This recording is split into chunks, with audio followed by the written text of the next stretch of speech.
to have you. So yeah, so yeah, so let's all mute and speakers off.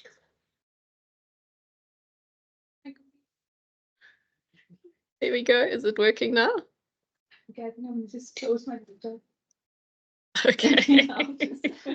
All right. So I picked an interesting topic. Well, I hope it's going to be interesting. It was certainly something that sparked interest in terms of my ethics role at the moment. And, you know, so this is really an ethics CPD point that we're all getting here, and an ethics article that we're talking about.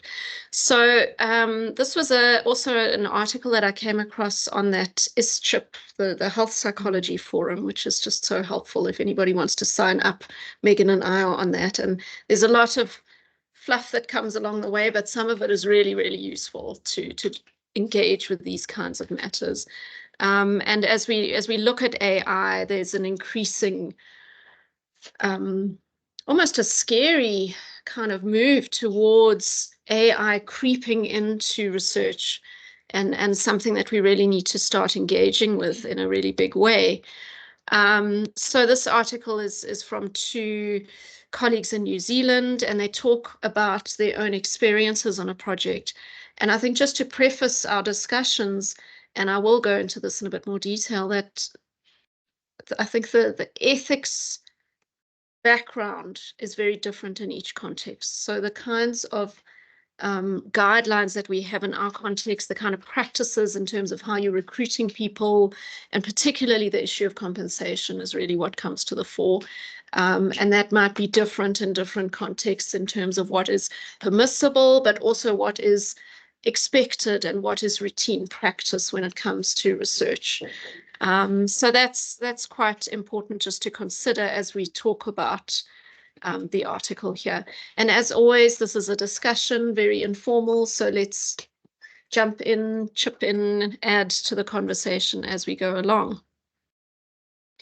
All right, so what they talk about, and there's a quote that they give, is that the potential of generative AI to contribute to and or disrupt qualitative research is immense. And I guess that's something to bear in mind, that AI can be useful and can contribute, but it can also disrupt. So often I think there's this broad brush approach in universities of AI is bad, we must just ban it completely.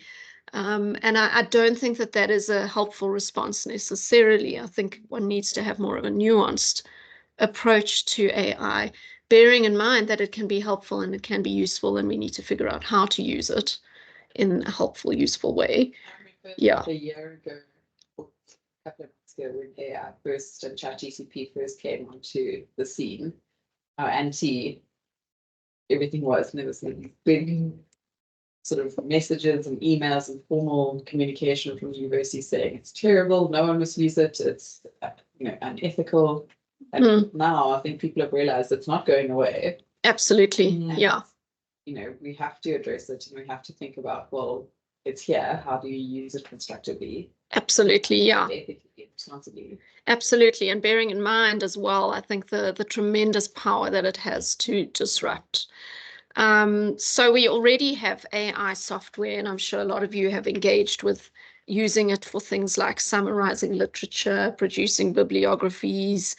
You can use things like ChatGPT for analyzing qualitative data. The issue there is really you don't know where it's going and who has access to it and what's being done with the data. So again, it's recorded. Who's now? What database are you sharing? Exactly. But literally, you can feed in a spreadsheet or a list of responses from participants and tell it to analyze. And then we've got the qualitative data analysis software like Atlas TI that actually has AI functions built in now, that you can actually tell it to use the AI, morning Santo, and analyze for you. I haven't tried that. I don't know if anybody's actually engaged with that or given it a try. I don't particularly like QDAS and Atlas, but I see it does have that function. Which is quite scary in a way, because it undermines the craft of qualitative research and the creativity and the investment of the researcher in that process if you can just plug in into AI and churn something out in 5 minutes. But that function is there, and I guess for some people in some contexts it might be useful. Yeah. Okay, so another quote from this article: as qualitative researchers, we are at a watershed moment in determining the implications for our role as researchers and the ways in which we conduct research. So, yeah, really a moment of saying, well, how do we use this and how do we figure it out for ourselves in terms of what is useful and what is not useful going forward. And I guess as time goes on, it's going to advance even more in terms of its functionality and what it can do. Already there's such a plethora of types of AI. So there's, just Common Garden, Chat GPT, and then there's all these others that can help you with writing, help you find articles. There's one called Microsoft Copilot, and it does graphics as well. Yes. We did, at our gym, we did like a sort of in-house competition, and we divided into groups, and we all had to come up with a team name and a T-shirt with logos, and people were typing into Copilot, create a fun image for a team sport, include weightlifting, include something funny, make it along the theme of whatever, like summer, and then it would literally in 2 minutes generate like 10 different logo options. Oh, it's amazing. And actually people were using them to then print T-shirts. Yeah, and it's I just thought for the phenomenal. graphic designers and like the creative types, like also this is they've lost a job essentially because AI can do it so quickly. And they were for free. They were good, the images. I mean, they weren't like, it didn't seem obviously sort of AI generated. It seemed like there had been like some personal thought and input, and absolutely, yeah. It's quite scary. No, it is quite scary to think what it can do and how it's going to change the workforce. So this article was quite interesting in terms of, so they talk about a theory that Deborah Lupton has come up with, and she's big in sociology, called feminist new materialism theory. So that sounded like a heck of a mouthful, but when I actually read what it was about, it really was quite interesting, talking about the relational and affective encounters that we can have with other people, but also with AI. So relational and affective. So thinking about emotional, and I'll talk about this in the examples that they use in this article. So attention is additionally given in this theory to agential agencies, and capacities. So actors, human and non-human, are considered as actors, and they can act on in relation to each other. So AI, yes, AI is not a person, but it to some degree is thinking or replicating or doing something. There's an action there. So there's agency to some degree, even with AI. And I think that that's quite important to conceptualize and consider. And then also thinking of, and I'll give examples from the article, of generative AI as an actor within the research assemblage. And this was something I'd never considered. They talk about this concept of research assemblage. So researchers, participants, and how people orient to participating in a research study. Almost the sort of bubble or the microcosm that's created in a research study. And we don't often think about that. So how do people respond to the researcher? How do people respond to the research space, to the questions being asked, the tools being used? And then how does AI fit into that? So yeah, so feminist new materialism theory, big mouthful, but I quite liked what they actually had to say in that theory. This is, I don't know if anybody saw this, but it was a while ago with reference to the Israel-Palestine conflict that somebody typed into ChatGPT asking, first, do Palestinians have a right to, I don't know what the wording was, but do they have a right to free kind of I can't remember the wording, but then the answer from ChatGPT was, it's a very complicated issue, and there are all these different viewpoints and whatever. And then the same question was asked, but like, do Israeli people have the same freedom, right? I can't remember the wording, but it was the same question, just Israeli people. It's like, these kinds of freedoms are an inalienable right, and there's no question about whether these people, like whether any people have this right, and Israeli people obviously have this right. And it was like a clear, I think, drawing from the discussions that are happening in the online space, but like clearly having like a bias, like answering the same question about two different people, but Having an opinion. yes, having an opinion. Yeah. And we'll talk a bit later with some of the examples that they bring up, that AI is imposing a bias in many cases because it's copying what it's seeing humans do. Right. So it's copying the biases that come through, which is important to bear in mind. It's not neutral. Yeah. Definitely not a It's neutral not objective. agent. Yeah, so then we move to this concept of imposter participants, and what do we mean by imposter participants? So it can be a human, an imposter. So I'm going to pretend that I'm a black male and I'm going to participate in an online survey on that basis. And it can be non-human, so it can be a bot. So this is where things get a bit complicated as well. But basically, AI can fraudulently replace human participants in research. So that would be a bot or an AI functionality pretending to be a human. Or it can be an individual who's intentionally misrepresenting themselves and pretending they're somebody that they're not. So there are two types of imposter participants. And it's not the same as they make a distinction with ineligible participants. So, and I've had this in a study before. So we did a study with focus groups with grandmothers in Eldorado Park around genetic conditions. And somebody arrived and they wanted to participate in the group, and they very clearly were not a grandmother and not of that age. But then the ethics around that, as a side note, it's very awkward to then exclude someone if they're really keen to participate. So we included them, but then excluded their responses from the analysis. So that would be an ineligible participant. So someone who just doesn't meet your criteria, but they want to participate, they are human, and they are kind of participating 100% in terms of the responses and what they're giving you. So imposter participants really pop up when there is a promise of financial compensation.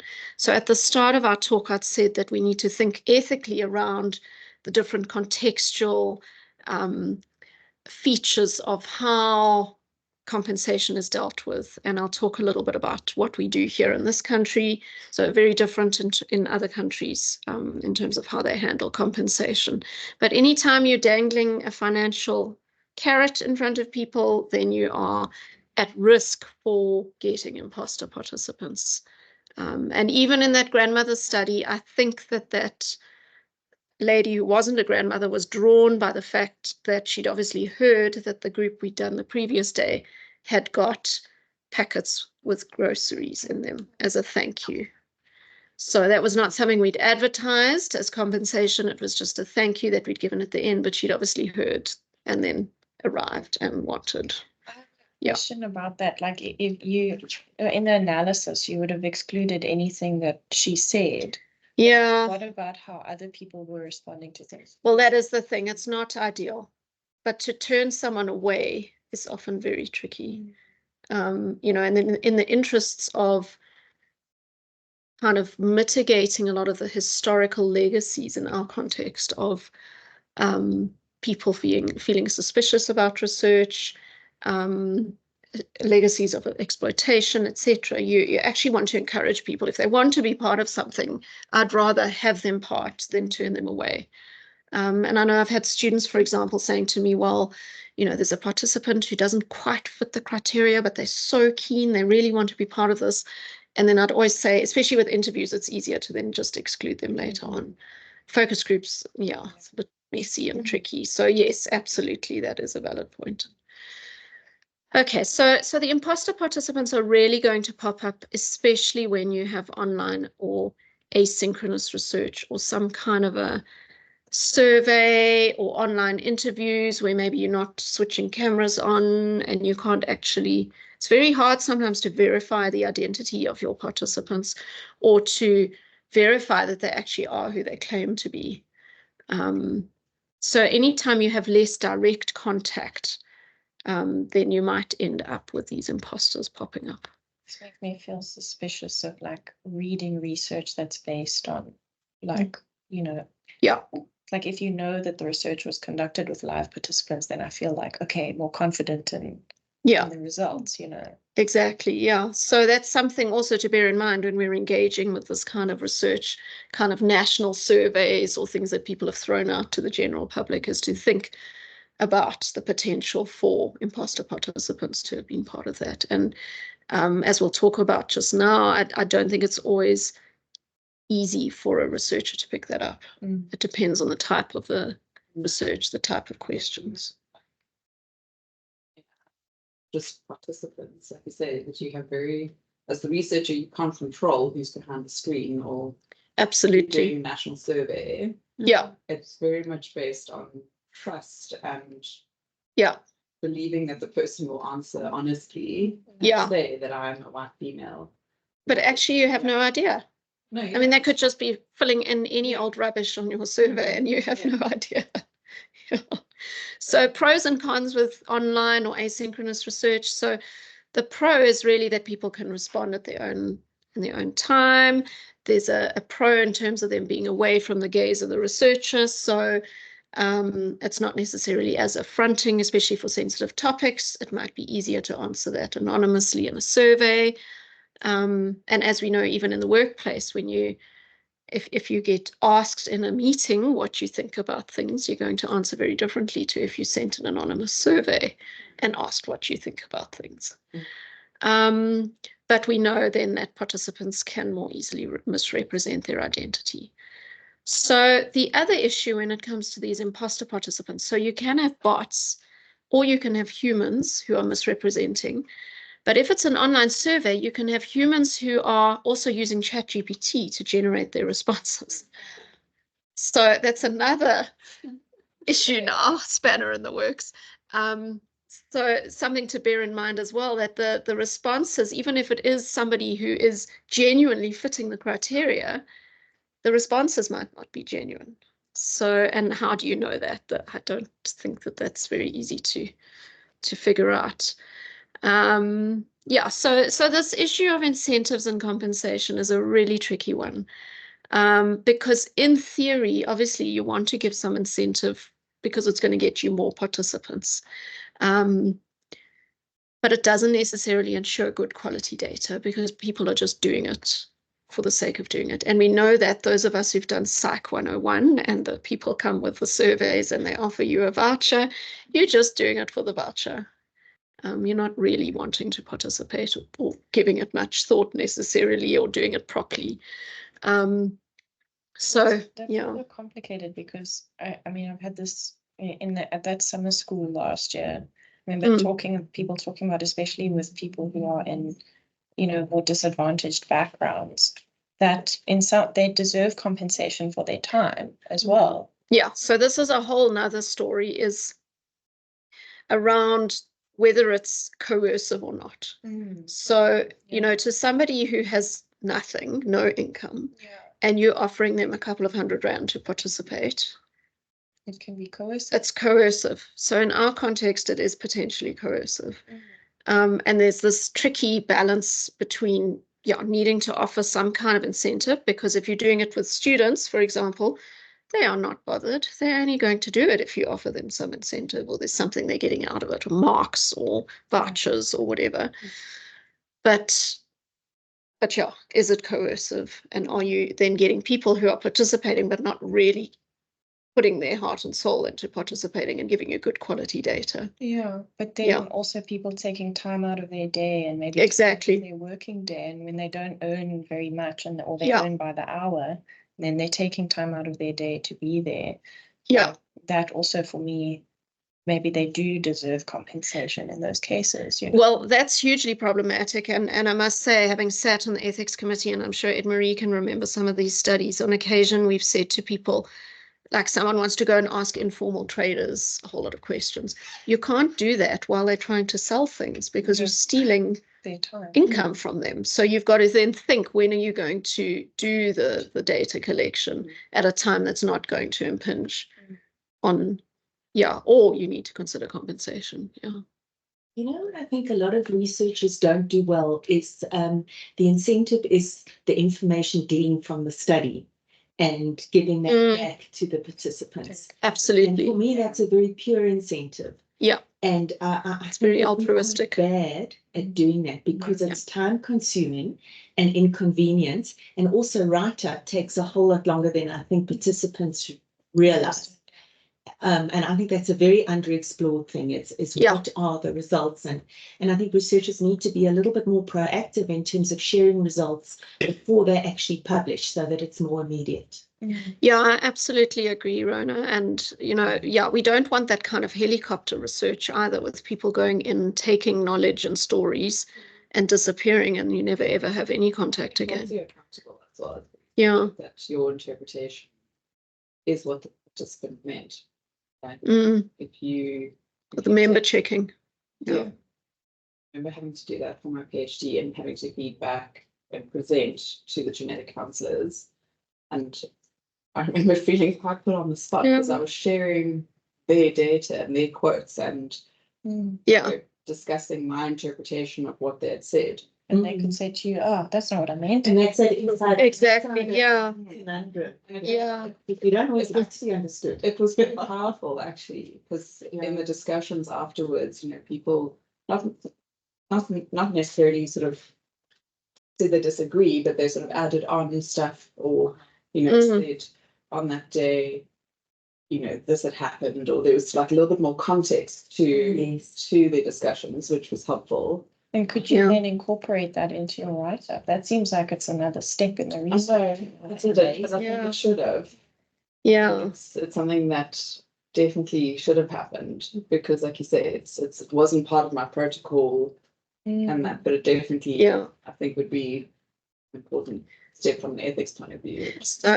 I attended a community of practice meeting yesterday with colleagues mostly in Australia and the UK, and they were talking about co-analysis. So planning to bring stakeholders and participants in as co-analysts on a project, which is very interesting. But you've obviously got a plan for that. Yeah. Ed Marie, I see your hands up. Yeah, thanks, Jenny. We did some research in Soweto with stokvels and trying to see if that could become sites where, you know, a nursing sister can come and do hypertension and things like that. So what we did is, right from the start, we said once after the research has been done, we'll have a meeting where we'll give them feedback. And what we did is we had little pamphlets in their languages to actually give them feedback about what the outcome of the research was. And they were quite keen about that, you know, and participated in that. So I thought that's a way that maybe you can work with communities. Yeah. Thanks, Ed Marie. That's such a lovely idea, to actually make it in a pamphlet and accessible, rather than a report or something lengthy for people to have to wade through. I think that's such an important point, Rona, that you raised about trying to make the results accessible. So actually going back and feeding back, but also then making it accessible to people. Yeah. Because that was incentivized me to take part in a study. Yes. If I knew that I was going to get the feedback, but you often don't. No, you don't. You never hear again. Yeah. I'm thinking about my own projects now, like the one which looks at the staff needs. Like, it's easier to give them, you know, to do like what Megan did. But then with caregivers and, you know, patients who come through and then go and they don't necessarily have time and whatever, like kind of getting them back together to have that discussion with them is quite It is tricky. Yeah. It's very hard. But I guess one could consider alternatives, you know, even something like a little WhatsApp share with a little post that you put together, or something accessible, something that could be useful for people to get a sense of being part of research. And again, going back to what I was saying earlier about needing to counteract the historical legacies of bad research in this country. And giving people an understanding of why it's beneficial. Yeah, and trust in research process. Because it should be an equal relationship. You know, everybody should get something out of it. Otherwise, Absolutely. you know, you shouldn't do it. Yeah. So, Absolutely, yeah. So one of the questions the authors raise, an interesting one. So if you discover that one of your participants was human and they used AI, or they were a bot, are you then obliged to give the compensation that you promised?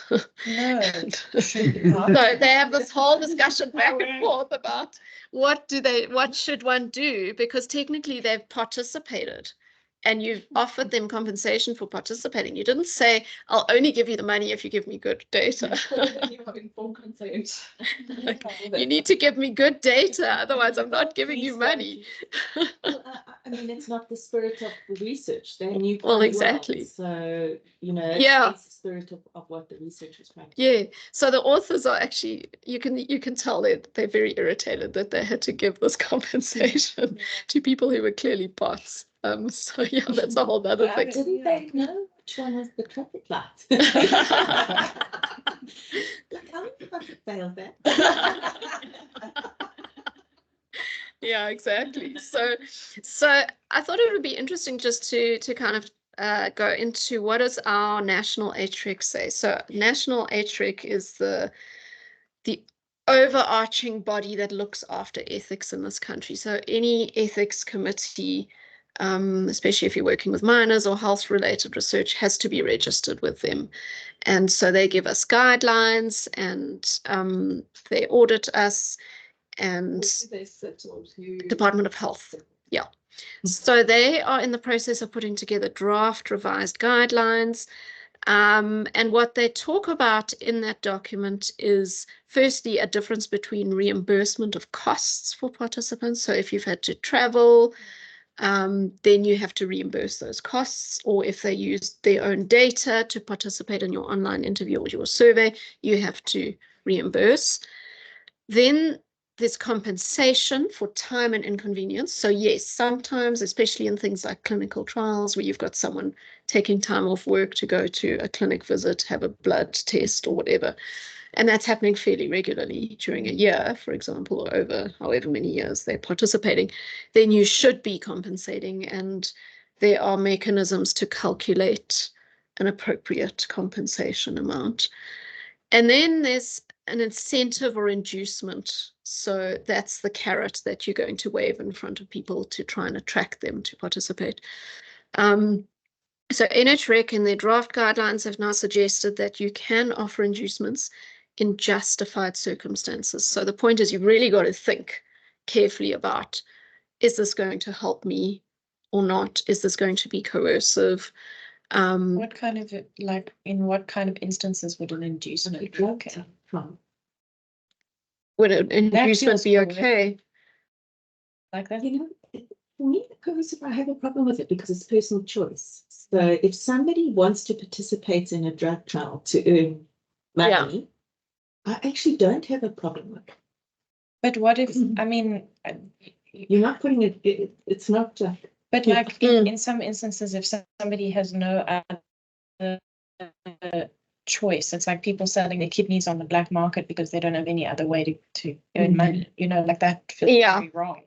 There's a big ethical conundrum there. So, you know, one has to really think through it very carefully. And what they've suggested for inducements is that you don't offer money, but you offer data, like a data voucher or an airtime voucher or a gift voucher, rather than I'm going to pay you outright. And inducements should not unfairly influence an informed choice about whether to participate. So at what point in the process of consent do you offer that carrot? That's also very important. And what we usually say on the non-medical committee is, if you want to give a gift or some kind of compensation, that you offer that at the end. You don't advertise it in your information sheet up front. You don't do that. So I think our South African approach to compensation is far more nuanced and historically influenced.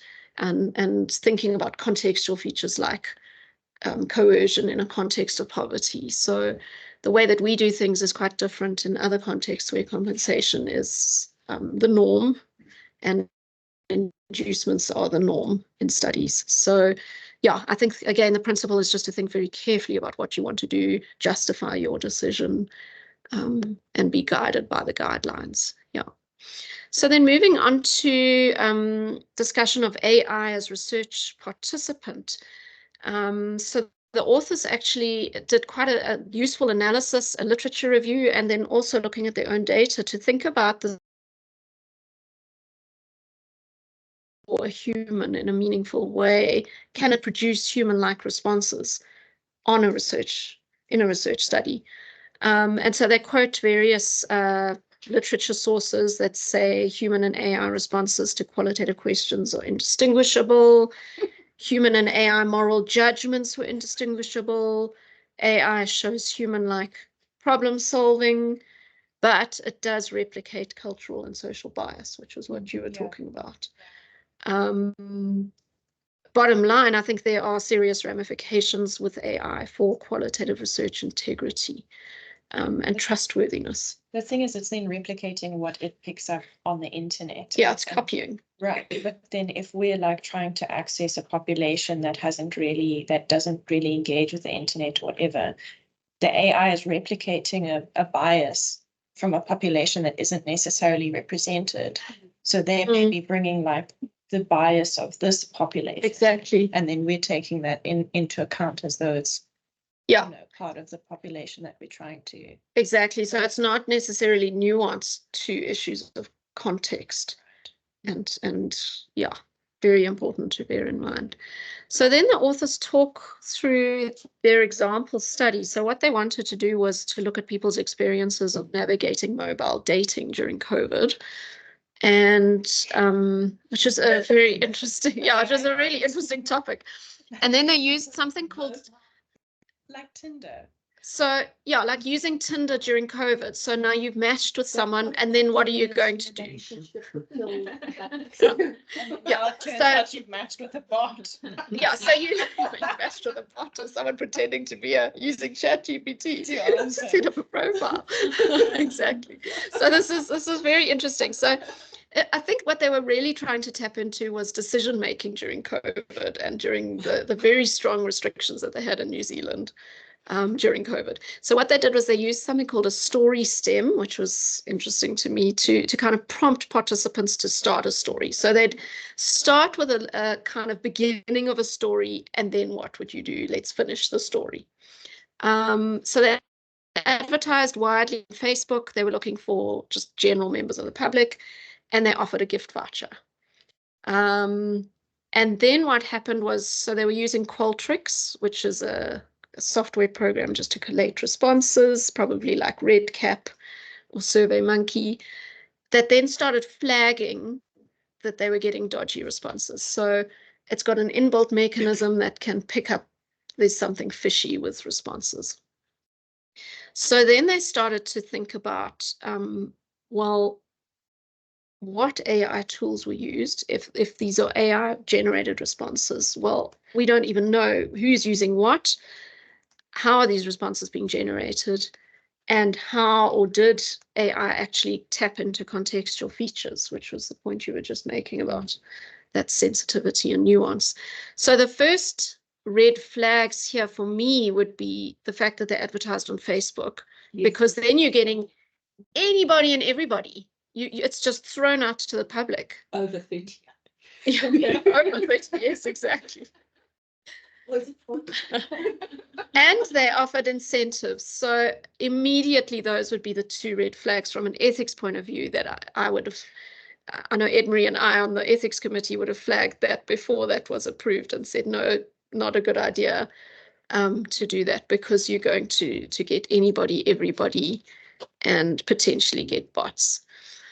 So then, very interestingly, they decided to analyze the responses that they got to see, well, okay, because they had research data from previous iterations of the study before AI came out. So they knew that was definitely human.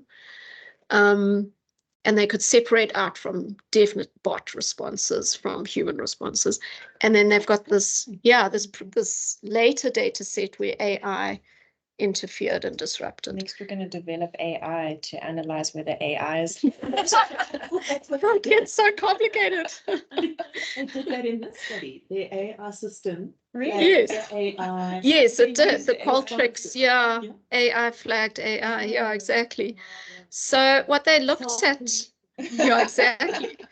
So, and this was interesting. This comes back to this notion of research assemblage, that when you participate in a research study, you become involved with acting and feeling in response to the questions, the researcher, the tasks, the tools. And so typically what you see from participants is expressions of emotions. So frustration, fatigue, I'm not interested in this anymore. I wish I hadn't signed up.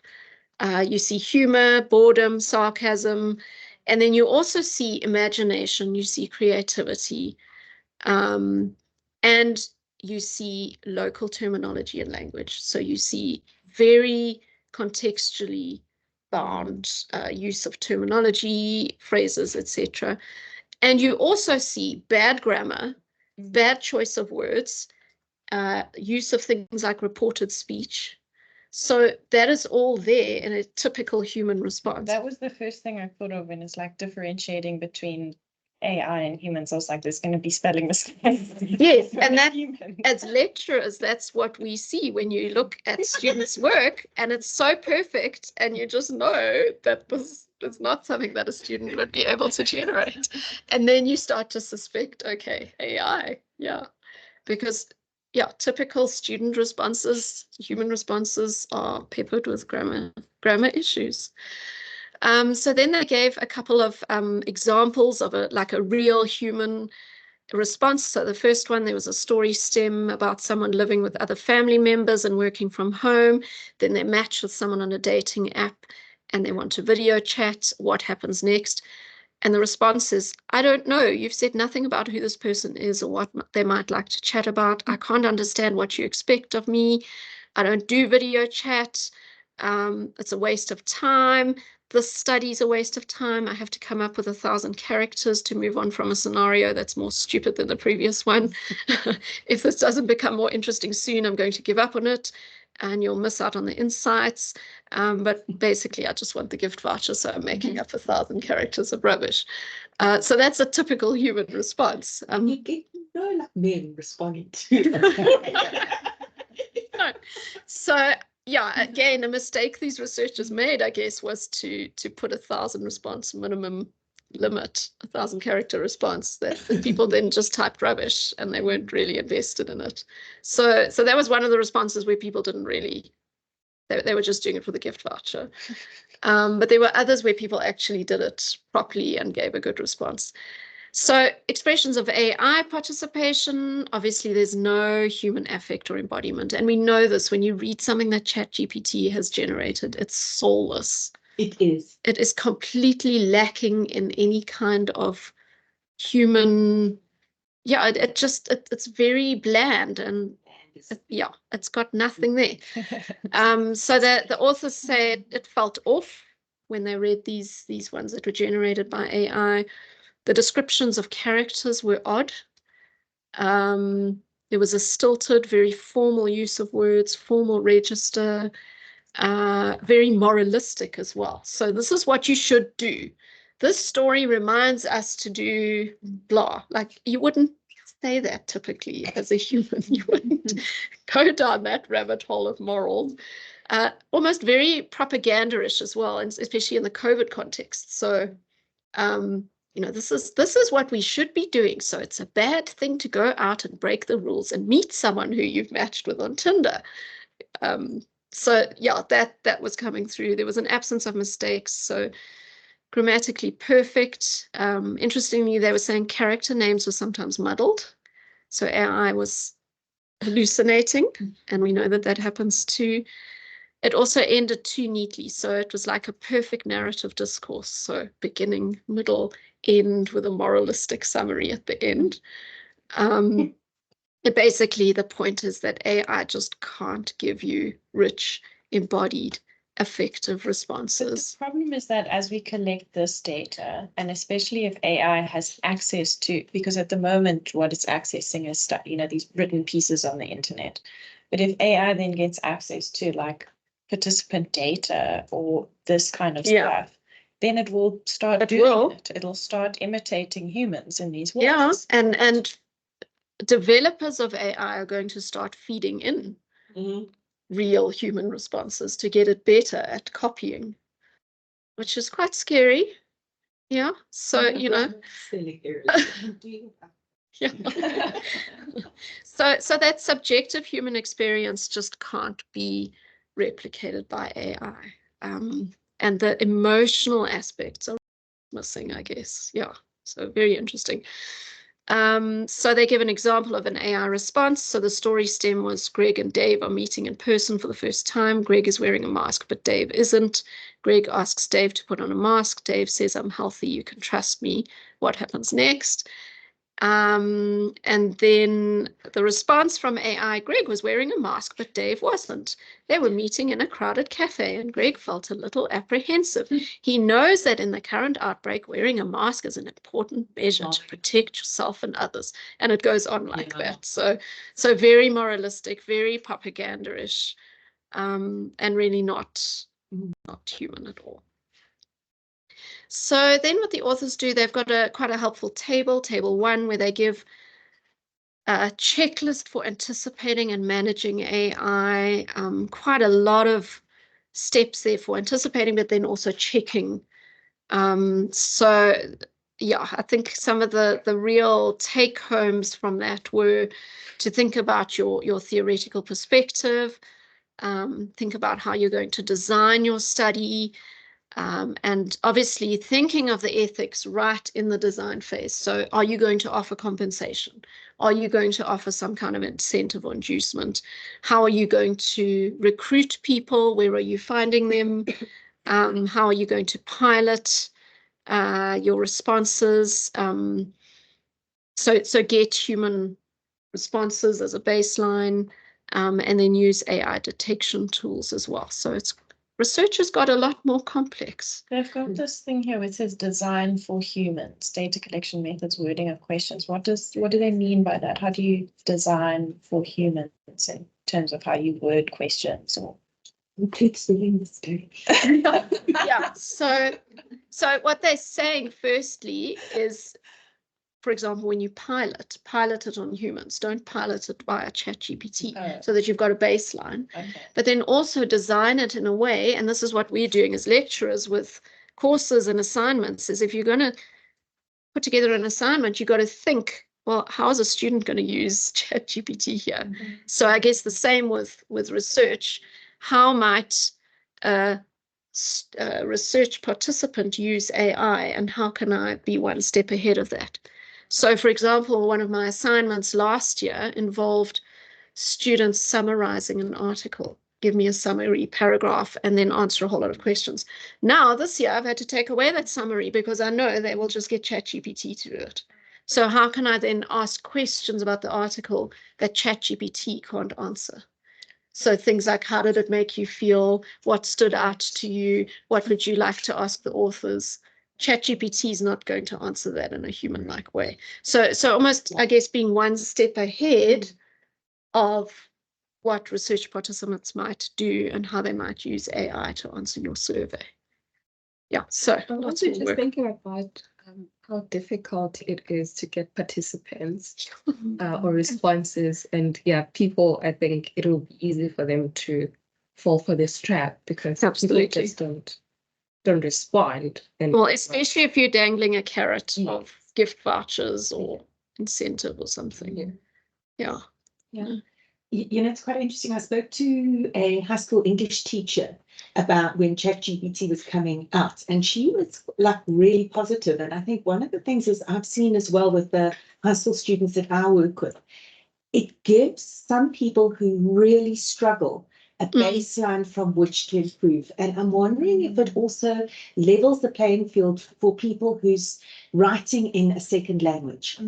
For sure. You use ChatGPT GPT as like a baseline. And what I found very helpful is if, for example, the task was write an essay. The students I work with, that is an impossible task. It would take us months. So now we type it into ChatGPT, and then we use ChatGPT to fine tune it. And their skill comes in, what questions do I ask it to modify? Yeah. So how can I modify it? And this is what my friend was telling me, is that's how she's using it with her matric classes. But Is how do you've got this, Yeah. what do you think is off? And how do you think you can get ChatGPT to change it, or how do you change it yourself? But at least you've got something to work from, because it's a step too far for many children. It is. Yeah. ensure necessarily that participants are going to do that. Like they might just cut and paste the answer from ChatGPT and not like look at it and go, do I agree with this answer before I put it in? You know, I think that's the. It is, but if you're looking at people who really struggle to get to that first stage, that's the insurmountable step. It almost frees them to be able to engage with the material more meaningfully and to use things like an executive system approach. Yeah. You know, how what's wrong with this? How do I make it better? Whereas the sheer mechanics of getting that information onto the page is just too hard. Yeah, like a blank page versus a page with something on it you can actually work with. Yeah. And then you can introduce more cognitive skills, you know, whereas before Absolutely. it's just too hard to get it to that stage. Yeah. And I think it's the same with it if you're trying to write in a language that isn't your own. I couldn't imagine how hard that must be. Look, I use it for all sorts of things. You know, you have to write a letter of complaint, or you need to put together a reference letter. It gives you a basis. It's better than a blank page, and then you can tweak it and you can. I've Yeah. never used it. Yeah, it's actually very useful for all sorts of things, even brainstorming. So, you know, give me a basis of, you know, I don't know anything about a particular literature, for example. So yes, it's going to hallucinate the references, but it might give you a broad overview, something to start with to help you to structure. So template idea, I think that's what I was. Yeah, so long as you go in with eyes wide open and you know what you're using it for. I think this is the thing. So I haven't used it at all, and then I don't really know how to anticipate what it might do or what it might not do. Yeah. And you seem to have like a clearer idea of what ChatGPT might do, and then how, you know, when you're talking about anticipating how ChatGPT might answer. Like, I think becoming more familiar with it, like I have resistance to that. I'm like, I don't want to use this. I don't like it. But if you use it, then you're more familiar with the ways in which it can present. Absolutely. So I'll send you some articles. There's a lady called the Thesis Whisperer, an Australian researcher, and she's turned ChatGPT into Chatty G, and it's her research assistant. And she even got AI to generate a picture of what he looks like. And she treats him like a person. And she gives him commands and, you know, do this, instructions, do that. And yeah, I'll send you, there's another author as well who's written on, I think it's Lingard, who's written on how you can use it to refine particular research tasks. But it's, you got to train it. You have to train it, and it's hard work. That's the thing. So yeah, but I'll send that as an aside. So they've got several strategies here to discourage AI as participants. So yeah, design your study for humans, anticipate AI involvement or interference.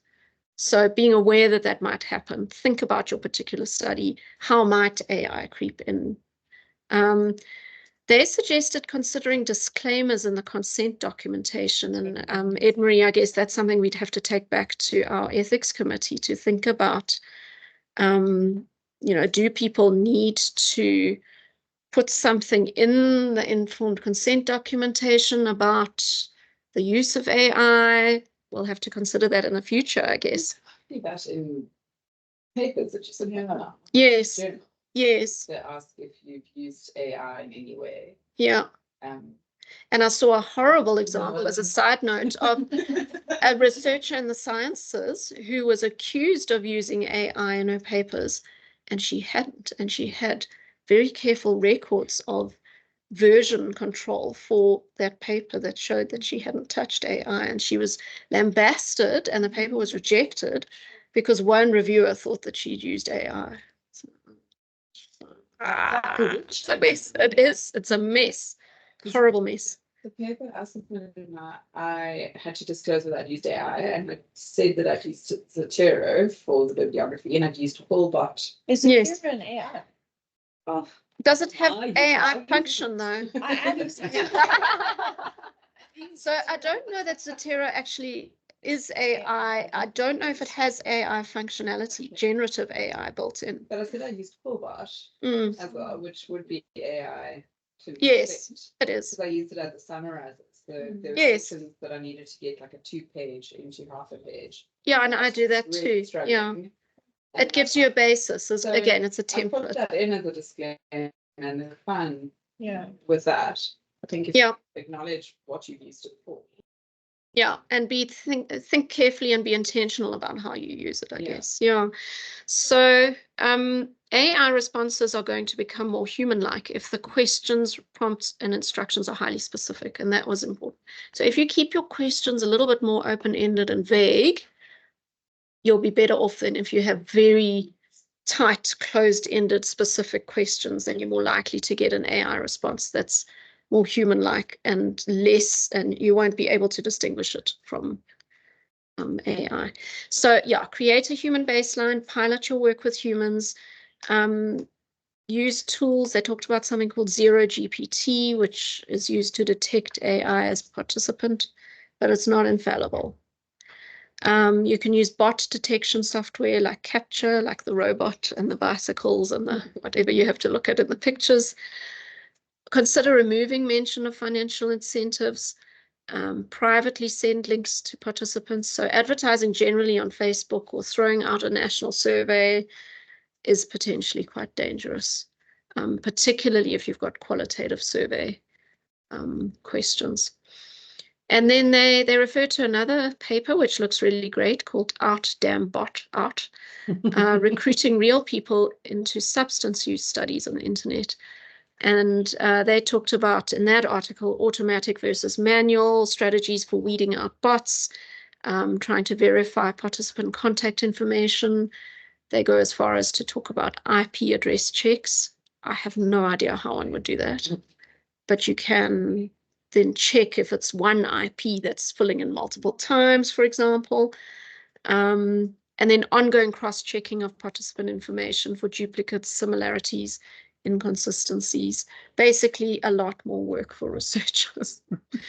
This is, yeah, and a whole new territory. So think carefully, I guess, when you design a study. So, yeah, think about, am I setting myself up for failure here? And am I inviting AI as participant in the way that I'm recruiting, advertising, question design, incentives or compensation?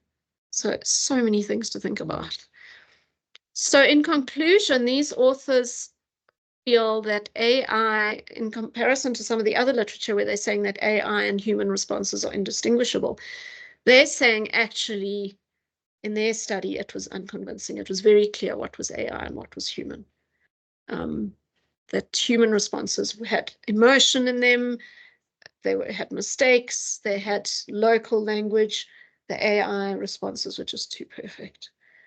So AI can be unwelcome and unconvincing, but then consider very carefully, how are you designing your study and how are you putting things together? So yeah, I learned a tremendous amount from this article. And I guess going forward, yeah, as AI gets better, we're going to have to really be on guard. And I think it's safe to say that qualitative research and researchers are at risk here. There's a big danger of things being taken over, and the quality of work certainly that's being published. And that's a whole nother debate around this push for publication, and people are going to start cutting corners using AI, or else not checking their data rigorously for credibility.